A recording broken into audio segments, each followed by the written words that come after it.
Hey everybody, so today's video is going to be the John Bellairs video that I was telling you guys about in my last one. And I know a lot of you in the comments said that you really wanted to see this, and that made me really happy. So that's what we're doing today. So I have 7 John Bellairs books right here that I will be talking about today. And these are like my top 7. Like my top. And then my favorite one is at the bottom right here, which a lot of you already know what it is. But any chance I get to talk about John Bellairs is a chance that I will take, because as you guys know, he's my favorite author. If you didn't know, he's my favorite author of all time. Nobody can top him. Nobody. And I personally do not think nobody ever will. I'm 31 years old and no one has touched him. So it's not gonna happen. But yeah, so John Bellairs passed away in 1991. I'm gonna give you guys a little bit of interesting facts before we get into the books. But he passed away in 1991, and I'm saying this because a lot of you will notice that some of the books will say by John Bellairs, completed by Brad Strickland, and he took over for John Bellairs when he passed away because the publisher had some unfinished manuscripts and they wanted to get them done, and so they hired him to finish them, and then he eventually took over the stories and started writing books by himself. But yeah, so a lot of his books were actually banned in the 90s. Funny enough, one of the people who was like most like popular in the banning books in schools world was Sarah Palin, and she had a hand in banning all of John Bellairs' books from libraries, school libraries in the 90s. And when I learned that, I was actually really mad. But the reason I think that they banned these was, well, number one, they had to do with magic, and you know how some people are crazy like that, and because they banned the Harry Potter books too as well. But the other thing was that it plays with a lot of religious things. There's a lot of demonic stuff happening in this, and there's a lot of church stuff going on, but it's not where you think where like someone's trying to push their religion on you through their work. It's more of like he grew up Catholic, so did I, and he uses that things, you know, in the church and like things like that in his stories, and gives it like a magical dark twist. And that's what I've always really enjoyed about his books, is that they're really dark, like damn dark, and people die.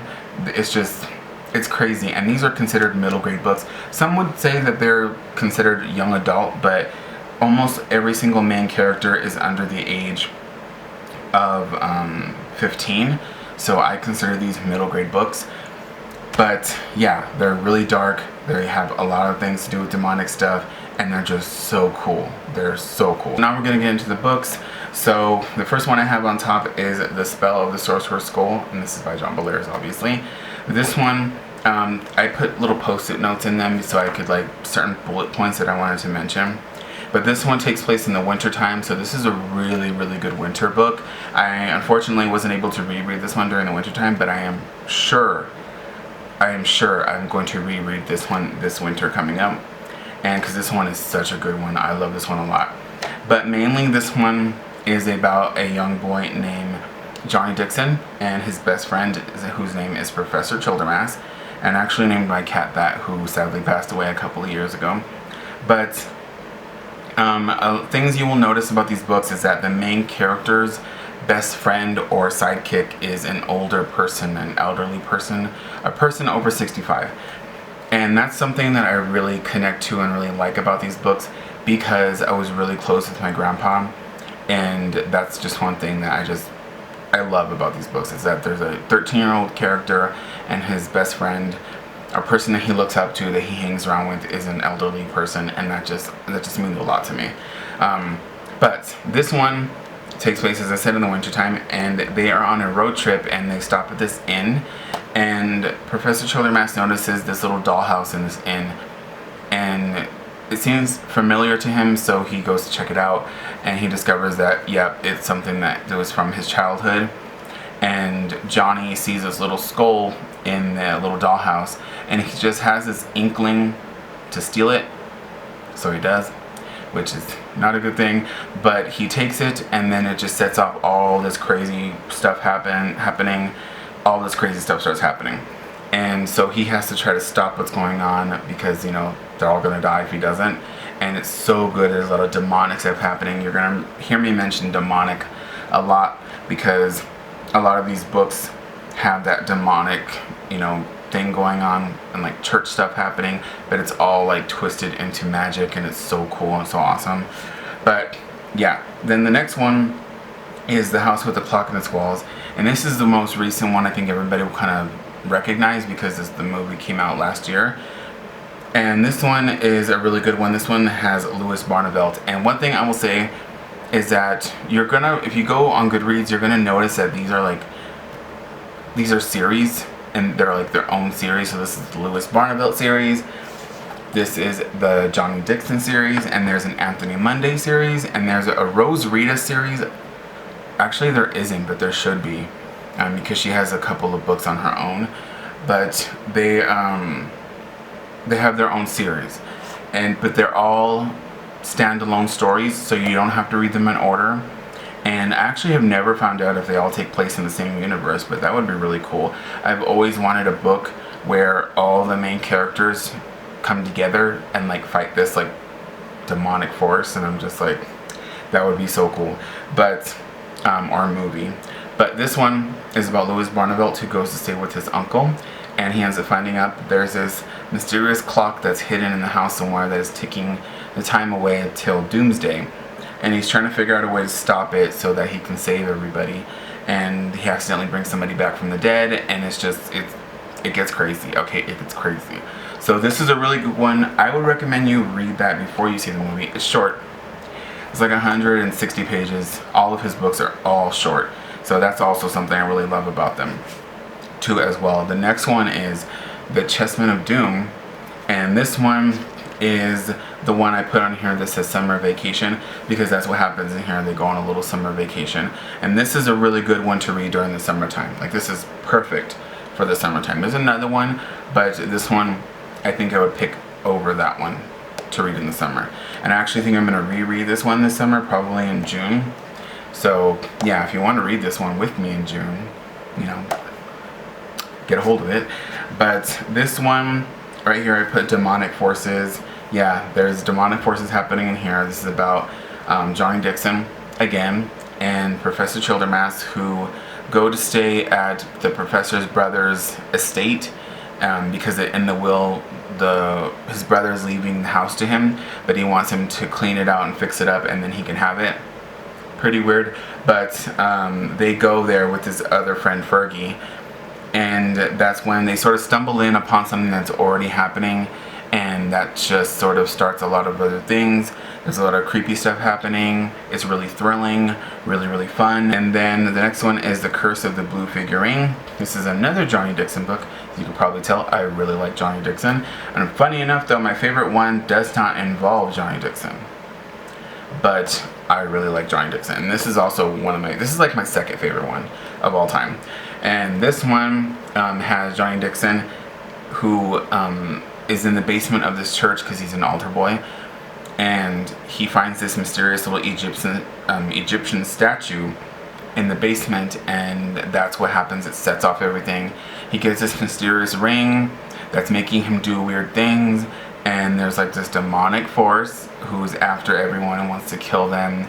And there's this scene in here that's actually depicted in an illustration that I can't tell you what it is, but I want this as a poster or maybe tattooed on me one day. But there you guys go. I hope you guys can see it's not blurry. But yeah, right here you have the antagonist, and then you have Professor Childermass, and then you have Johnny Dixon right here, and you have Professor Childermass holding this mysterious object out. But like, look at this. You cannot tell me that does not make you want to read this book. Like, it is so good. It is so good. And just how creepy that is. Edward Gorey illustrated most of the books, and he just did an amazing job. But yeah, this one is a really, really good one. I would recommend this one a lot. And then the next one is The Ghost in the Mirror. And this one is actually one of the two. The main characters are Rose Rita Pottinger, and she does not unfortunately have her own series like on Goodreads, but she should, because there's 2 books with her as the main character. Like it's her as the main character. So Rose Rita is actually Louis Barnevelt's best friend, and she gets her own little books with Mrs. Zimmerman, who, let me get it right here, is right here on the cover of The House with the Clock in its Walls. That's Miss Zimmerman, and they actually put Rose Rita in the movie so you can see her, but they changed her completely because Rose Rita is like a tomboy, and she just really like loves to do all like the boyish stuff. And in the movie they made her really like girly, like she has pink dresses and stuff like that, and Rose Rita hates dresses. So I don't know why they did that. It really bothers me, but you know, I guess we'll see what happens if they make a sequel. But in this one is really cool because this has a lot to do with time travel and magic. But Rose Rita and Mrs. Zimmerman accidentally travel back in time to help this older witch who was like a mentor to Miss Zimmerman. And that's when like all this crazy stuff happening. There's this dark warlock who's back then who wants to kill everyone. He doesn't want them to go back to the future, and it's just really creepy. There's this cool scene with like a graveyard, and this one is just a lot of fun. And this one also takes place during the winter time, so this is a really good winter read. I actually just reread this during the winter, so I would recommend that one too. And then the next one is this Dark Secret of Weatherend, and this one you guys just most recently heard me talk about. But this one is a really good one. Also takes place in the winter time, so it's a really good winter read. But this one involves Anthony Munday and Miss Ells, who are 2 of also my favorite characters. Miss Ells is one of my favorite. Like her and Professor Childermass, like I love them so much. I would love to see them in a book together. But I think they would complement each other really well. But in this one, Anthony Munday and Miss Ells are sort of really bored during the summer, and Miss Ells is working on another library that's pretty far away from their town, and they end up at this estate and they want to see what's inside, so they sort of break in, and which is a bad idea, but they go in there and they end up discovering this diary that's in the ground, and they take it out and take it with them. Listen, just from these books, I've learned that if you find mysterious things on the ground in like sacred looking places or like old estates, don't take it with you. Don't do it. But they take that, and that's what starts a bunch of things. There's this mysterious character that comes in, this villain who wants to destroy the world, and they're trying to stop him. As you can tell, there's like this characters that want to destroy everything and take over the world type stuff happening. But they're so good, let me tell you. So good. But this one is really fun, and I would recommend that one, especially for during the winter time, like I said. And then the last one, which is my favorite John Bellairs book of all time, and that is The Lamp from the Warlocks Tomb. I love this one. So we have the back right here. You could read this in the winter time. I think like the last portion of this takes place in the winter, or a certain part of it does, because you can see all the snow. You can tell there is Anthony Munday right here, and he's pointing the flashlight at this character. This is a really cool scene. There are like some of the scariest scenes ever that I have ever read in this book right here. So out of all of them, if you can get a hold of one, I would really recommend this one, because this one is really good. There's a certain scene right here which I don't know if I can really tell you about. I don't think that's a good idea, but there are a lot of really cool stuff happening. Anthony and Miss Ells are at this antique shop, and Miss Ells sees this really cool like oil lamp, which is right here, and she takes it home with her. She really likes it. She just has like this like attachment to it for some reason, and Anthony decides that he wants to take it to school for like a project that they're doing. And when he lights it, that's when things hit the fan. Like it gets crazy. There's this just crazy stuff happening. There's this evil villain. There's really creepy things happening, and it's just so good. So this would be a really good movie. Like really good. Maybe one day, if I ever am able to do that, I would turn this into a movie in a heartbeat. But yeah, so I would recommend this one the most.